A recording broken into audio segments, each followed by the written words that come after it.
Bismillahirrahmanirrahim. Assalamualaikum warahmatullahi wabarakatuh. Anak-anak ibu, sekarang kita akan belajar mengenai kebutuhan manusia ya, seperti yang tertera di layar. Nah, kebutuhan manusia itu dibagi menjadi beberapa. Ada 5 berdasarkan tingkat kepentingannya, waktunya, sifatnya, subjeknya, dan wujudnya. Nah, ini akan kita bahas satu persatu. Pertama, dari tingkat kepentingannya, ada yang namanya kebutuhan primer atau kebutuhan pokok yang harus dipenuhi. Ada kebutuhan sekunder yaitu pelengkap, dan kebutuhan mewah yang jika tidak dilengkapi tidak masalah gitu. Dan ini memang rata-rata harga barang-barangnya ini termasuk mahal. Kebutuhan primer contohnya makan, rumah, pakaian, itu adalah kebutuhan primer yang wajib dipenuhi. Kemudian kebutuhan sekunder, ini adalah kebutuhan pelengkap, contohnya meja di rumah kamu, atau kursi, atau jam tangan, atau sabun, gitu ya. Hanya sebagai pelengkap saja.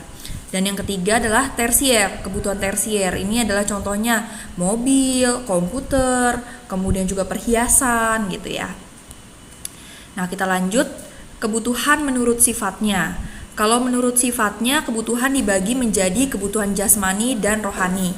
Kalau kebutuhan jasmani itu yang digunakan oleh fisik kita dan badan kita. Contohnya makan dan minum itu kan untuk badan ya, pakaian untuk badan, rumah untuk melindungi badan kita biar tidak kehujanan gitu.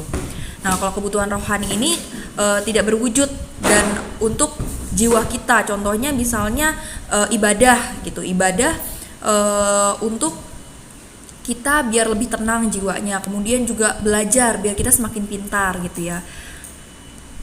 Nah, kebutuhan menurut subjeknya, pertama ada kebutuhan untuk individu atau perorangan dan kebutuhan untuk masyarakat. Contohnya kebutuhan individu, misalnya nih kacamata Bu Afni untuk Bu Afni seorang, ini termasuk kebutuhan individu. Kalau kebutuhan sosial contohnya sekolah. Sekolah itu untuk orang banyak, makanya masuknya ke dalam kebutuhan sosial. Atau masjid itu kan untuk orang banyak, nah itu masuknya ke dalam kebutuhan sosial. Nah, ini contohnya nih kacamata atau sepatu, ini masuknya ke kebutuhan individu. Lalu masjid atau pasar, ini termasuk ke dalam kebutuhan kelompok atau kebutuhan sosial.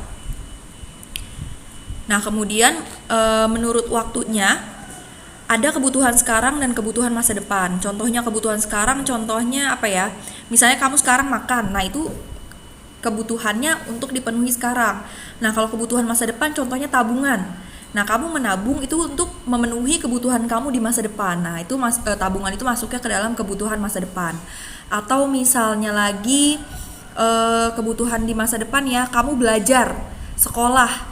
Nah, itu juga termasuk ke dalam kebutuhan masa depan karena kamu belajar sekarang untuk memenuhi kamu di masa depan, biar kamu di masa depannya bisa menjadi orang sukses dan lain-lain. Kemudian kebutuhan menurut wujudnya, ada material dan spiritual. Kalau kebutuhan material itu yang dapat terlihat wujudnya. Kalau kebutuhan spiritual itu tidak terlihat wujudnya. Contohnya kebutuhan material itu seperti makan. Nah, itu juga termasuk kebutuhan material. Kalau kebutuhan spiritual itu contohnya misalnya kamu sholat. Nah, itu untuk kebutuhan jiwa kamu yang tidak terwujud dan tidak terlihat. Seperti itu anak-anak. Nah, seperti itu ya. Jika ada pertanyaan berikutnya bisa langsung WhatsApp Bu Afni untuk menanyakan materi yang kamu belum paham. Terima kasih. Wassalamualaikum warahmatullahi wabarakatuh.